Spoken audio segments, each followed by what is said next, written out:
Hello students, welcome to bright beginnings class. আমি সৈকত। Time and ওয়ার্কের আজকে আমাদের তৃতীয় দিন। খুব ভালো লেগেছে তোমাদের সুন্দর ফিডব্যাক, লাইক, শেয়ার আর সাবস্ক্রাইব করেছো তোমরা, তার জন্য থ্যাংক ইউ সকলকে। টাইম এন্ড ওয়ার্কের আজকে আমাদের তৃতীয় দিন।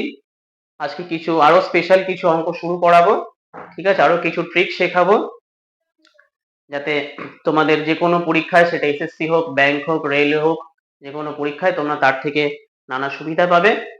তো আসো আজকের ক্লাস শুরু করা যাক। সকলকে গুড মর্নিং জানিয়ে শুরু হোক আজকের অঙ্ক ক্লাস। ধন্যবাদ।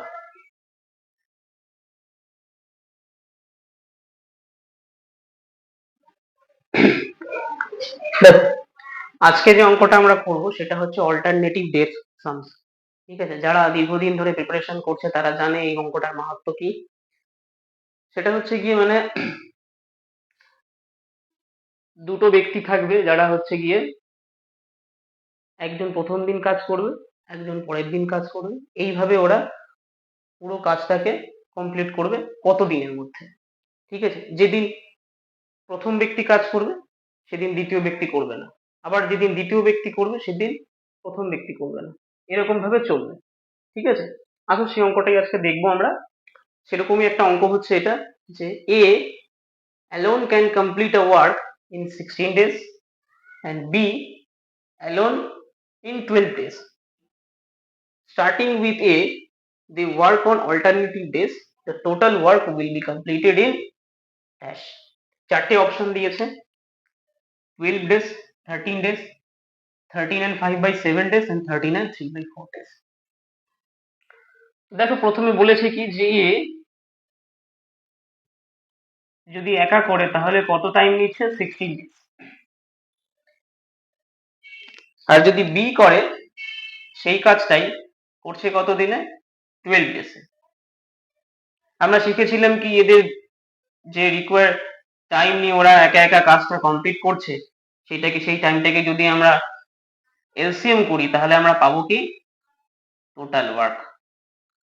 তাহলে 16 আর 12 এর এলসিএম কত হবে? 16 আর 12 এর এলসিএম হবে 48। করে দেখবে।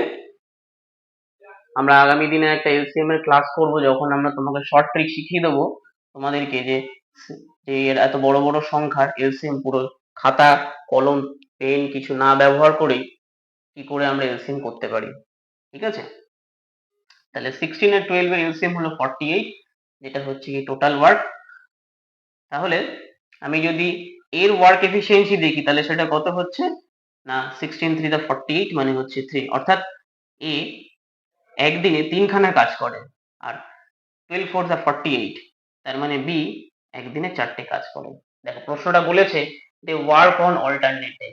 এই অল্টারনেট ডে এর মানেটা কি? অল্টারনেট ডে এর মানে হচ্ছে, যদি কাজ শুরু হয়, ঠিক আছে, কাজ শুরু হয়, তাহলে প্রথম দিন এ কাজ করবে, দ্বিতীয় দিন বি কাজ করবে, আবার তৃতীয় দিন এ কাজ করবে, ফোর্থ ডেতে গিয়ে আবার বি কাজ করবে।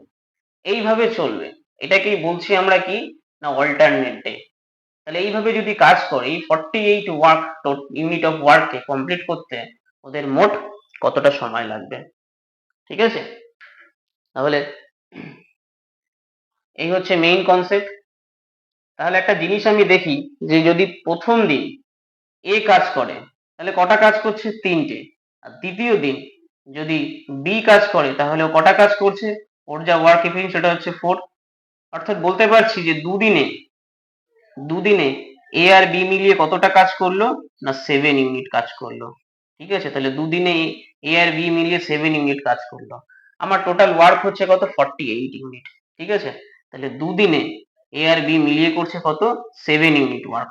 একটু দেখবে ভালো করে সবাই।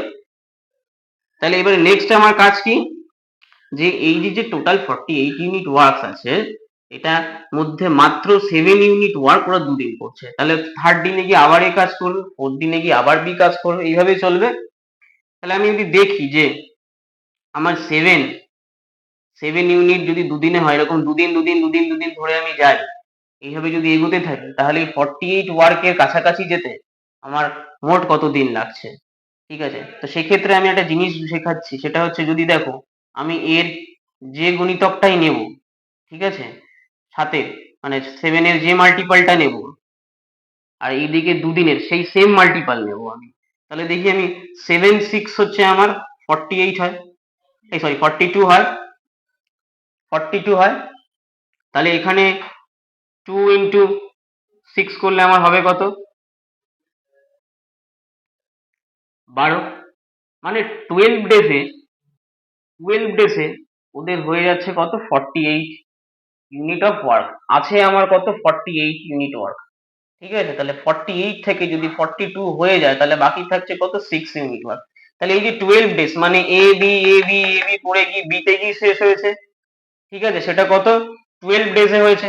তাহলে 13 ডেজ মানে 12 ডেজ এর পরের দিন কে কাজে যাবে? এ কাজে যাবে। এ কি কতটা কাজ করবে একদিনে? এ গিয়ে কাজ করবে হচ্ছে কি 3 ইউনিট কাজ করবে, তাই না?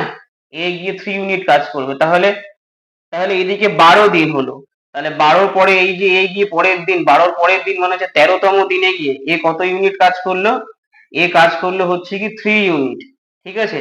তাহলে এখানে হলো 13 দিন আর এখানে হলো কি তোমার 45 ইউনিট ওয়ার্ক কমপ্লিট হলো। তাহলে আছে আমার 48 ইউনিট ওয়ার্ক। তাহলে পরের দিন গিয়ে তাহলে এ যেদিন কাজ করলো মানে 13তম দিন 13 ডেতে, তার পরের দিন বি কাজ করবে। ও কতটা কাজ করবে?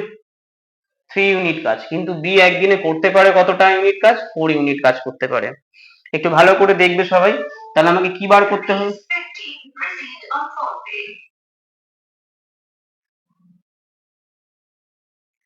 4 ইউনিট ওয়ার্ক বি এর করতে সময় নিচ্ছে কত দিন? 1 দিন। তাহলে 1 ইউনিট কাজ করতে বি সময় কতটা নেবে? 1/4। 1/4, ঠিক আছে। আচ্ছা মনে হয় দেখা যাচ্ছে না, একটু উপরে করে দিচ্ছি একটু। 4 ইউনিট কাজ করতে বি এর সময় লাগছে 1 দিন। তাহলে 1 ইউনিট কাজ করতে বি এর সময় লাগবে কত? 1/4 দিন। আছে আমার কত ইউনিট ওয়ার্ক? আছে আমার কত? আর 3 ইউনিট ওয়ার্ক আছে, তাই তো। তাহলে 3 ইউনিট ওয়ার্ক করতে বি এর সময় লাগবে কত? 3/4 ডেজ, ঠিক আছে। তাহলে 3/4 ডেজ যদি লাগে তাহলে এখানে আমার টোটাল রিকোয়ার্ড ডে কত হলো? টোটাল ডেজ এদিকে 13 ডেজ আর এদিকে হচ্ছে 3/4 ডেজ, অর্থাৎ 13 and 3/4 days will be our answer. Students, time and ওয়ার্কে এবারে হচ্ছে সেই অল্টারনেটিভ ডে এর অঙ্ক, ঠিক আছে। এটা একটু বেশি ইম্পর্টেন্ট অঙ্ক, কারণ এখানে হচ্ছে গিয়ে তোমার 3জন ওয়ার্কারকে দিয়েছে। আগের অঙ্কটা ছিল আমাদের 2জন ওয়ার্কারের, ঠিক আছে। দেখো, A, B and C can separately complete a work in 20, 25 and 30 days respectively. If A works on first day alone and B on second day alone and C on the third day alone, and this sequence goes on further, in how many days will the entire work be finished? ঠিক আছে, চারটে option আছে, 25 and 4/15, 24 and 1/75, 25 and 1/75, 24 and 4/15, ঠিক আছে। তো same ভাবে কি হয়েছিল না, এ হচ্ছে গিয়ে 20 ডেজ এ ওয়ার্ক কমপ্লিট করে, মানে যদি একা করে, বি করে হচ্ছে 25 ডেজে আর সি করে হচ্ছে তোমার 30 ডেজে, ঠিক আছে। তাহলে টোটাল ওয়ার্ক বার করতে গেলে আমরা জানি আমাদের কি করতে হয়, তোমার এলসিএম করে দিতে হবে 20, 25 আর 30 ডেজ কে। এলসিএম করলে কত পাবো? এখানে 25 মানে 5 স্কোয়ার আর 20 মানে হচ্ছে 5 ইন্টু 4, 5 ইন্টু 2 স্কোয়ার, এখানে আছে 5 ইন্টু 6 মানে 5 ইন্টু 3 ইন্টু 2, তার মানে 5 এর হাইয়েস্ট পাওয়ার হচ্ছে 5 স্কোয়ার আর এদিক দিয়ে 2 এর হাইয়েস্ট পাওয়ার হচ্ছে 2 স্কোয়ার মানে 4। তাহলে 25 ইন্টু 4 মানে 100 আর এদিক দিয়ে পাচ্ছি কত? 3। তার মানে 300 হচ্ছে আমার টোটাল ওয়ার্ক, মানে 300 এলসিএম। 20, 25 আর 30 এলসিএম হচ্ছে 300, টোটাল ওয়ার্ক তাহলে আমার কত? 300। তাহলে 20 ডেজে 300 ইউনিট ওয়ার্ক করে, তাহলে ওর একদিনে কত ইউনিট ওয়ার্ক করে? 20 ইন্টু 15 মানে হচ্ছে 300, তাহলে 15 ইউনিট হচ্ছে ওর এফিসিয়েন্সি। বি এর হয়ে যাবে তোমার 25 ইন্টু 12 মানে 12 এফিসিয়েন্সি, আর 300 ডিভাইডেড বাই 30 মানে হচ্ছে 10, ঠিক আছে। তার মানে 10 হবে সি এর এফিসিয়েন্সি। এই অবধি বোঝা গেছে? তাহলে প্রথমে আমরা যে আগের অঙ্কটাতে করেছিলাম কি, এ প্রথম দিন কাজ করছে, এ প্রথম দিন কাজ করছে, বি সেকেন্ড দিন কাজ করছে, আর সি থার্ড দিন কাজ করছে। এই সিকোয়েন্সে ওরা কাজ করছে।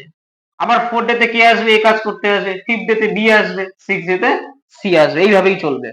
তার মানে 3 দিনে, এই যে ফার্স্ট 3 ডেসে ওরা কতটা টাস্ক করছে? এ যদি 15 ইউনিট করে, বি যদি 12 ইউনিট করে, আর সি যদি 10 ইউনিট করে, তাহলে টোটাল হলো গিয়ে আমার 37 ইউনিট ওয়ার্ক। এই 3 ডেজে ওরা করছে 37 ইউনিট ওয়ার্ক। ঠিক আছে, আমার টোটাল ওয়ার্ক হচ্ছে 300 ইউনিট। তাহলে আমি দেখবো 37 এর কত মাল্টিপল করলে, কত মাল্টিপল হলে সেটা 300 এর কাছাকাছি যায় বা 300 ফুলফিল করে দেয়। সেটা কত? যদি 37 কে আমি 8 দিয়ে মাল্টিপ্লাই করি তাহলে কত পাই আমি? 7 8 যা হচ্ছে 56, 6 35, 3 8 যা 24 আর 5 হচ্ছে 29, মানে 296 ওয়ার্ক। তাহলে 296 ওয়ার্ক এরা, তার মানে এদিকে যদি 8 মাল্টিপ্লাই করি তাহলে এদিকেও 8 মাল্টিপ্লাই করতে হবে। তাহলে 3 8 যা হচ্ছে তোমার 24, তাহলে 24 ডেজে ওরা টাস্ক কমপ্লিট কত করছে? 26 ইউনিট টাস্ক কমপ্লিট করছে।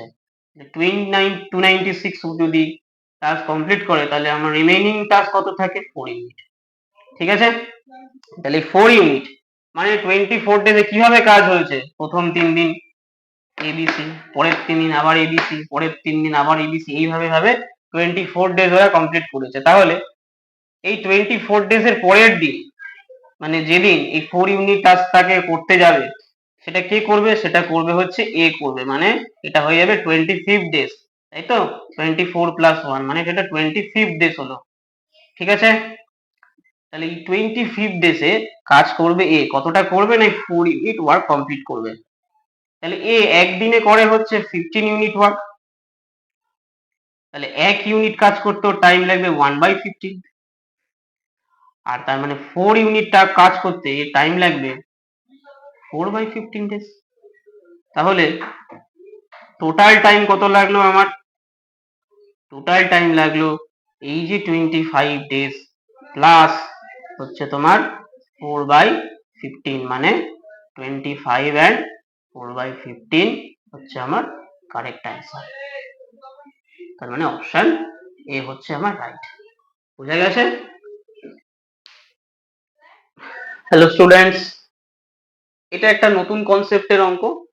ঠিক আছে, এতক্ষণ যে অঙ্কগুলো করছিলাম আমরা, যে প্রবলেমগুলো করছিলাম, সেগুলো হচ্ছে গিয়ে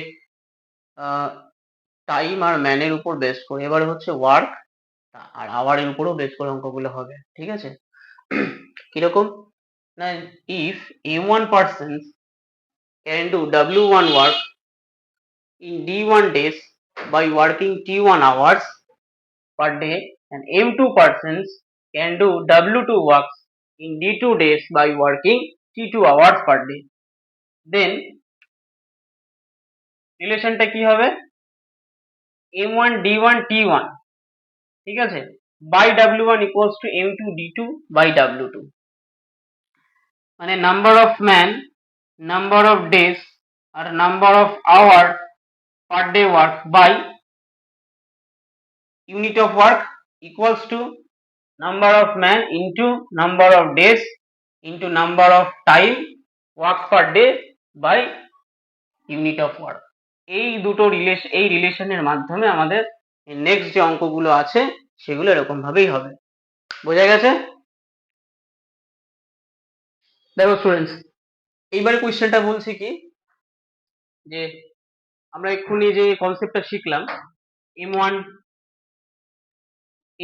d1 into t1 by w1 equals to m2 d2 t2 by w2, এই কনসেপ্টের উপর বেস করে কোয়েশ্চেনটা।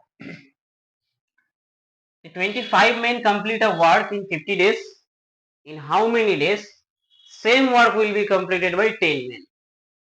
তাহলে আমার এখানে m1 কত? m1 হচ্ছে 25, D1 কত? D1 হচ্ছে 50 days। T1 এখানে দেয়নি, তো W1 কে আমি কি করছি? 1 ধরে নিচ্ছি।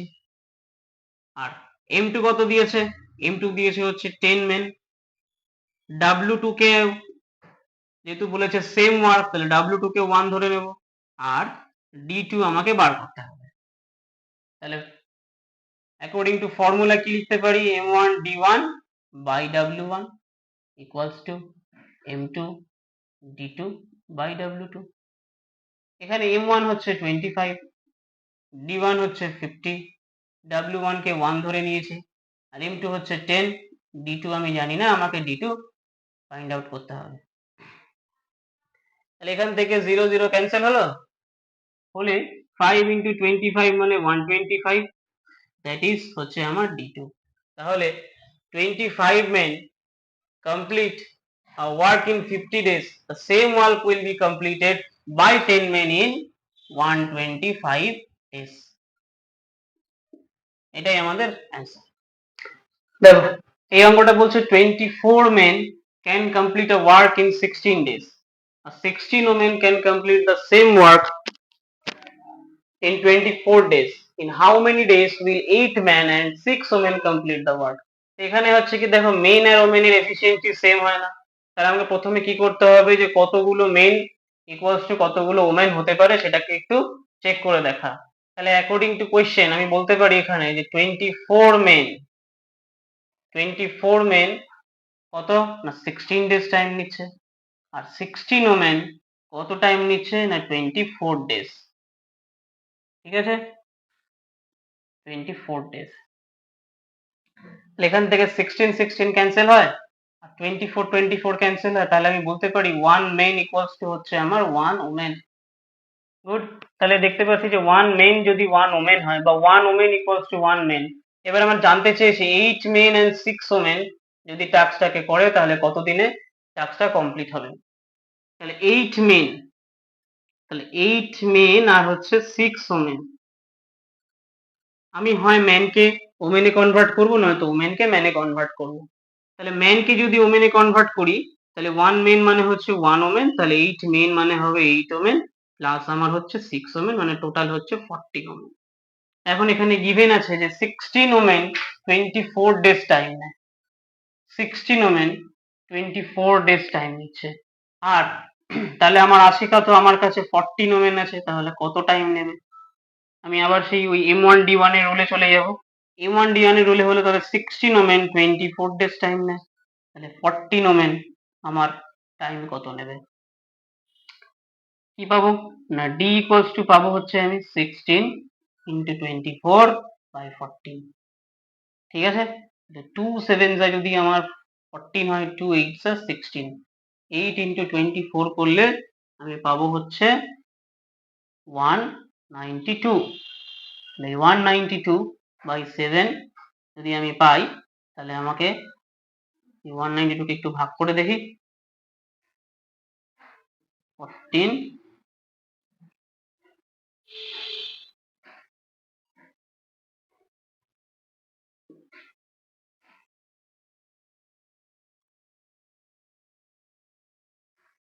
এটা চলতেই থাকবে, সেই জন্য আমি কি করব, এটাকে ইকুইভ্যালেন্টের অ্যান্সারে নিয়ে নেব। ইকুইভ্যালেন্টে কত নেব? ইকুইভ্যালেন্টে নেব হচ্ছে 27.4 ডেজ। এটাই হবে আমার কারেক্ট অ্যান্সার। অ্যান্সার কি হবে? 27.4 days time will be required to complete the task by 8 men and 6 women.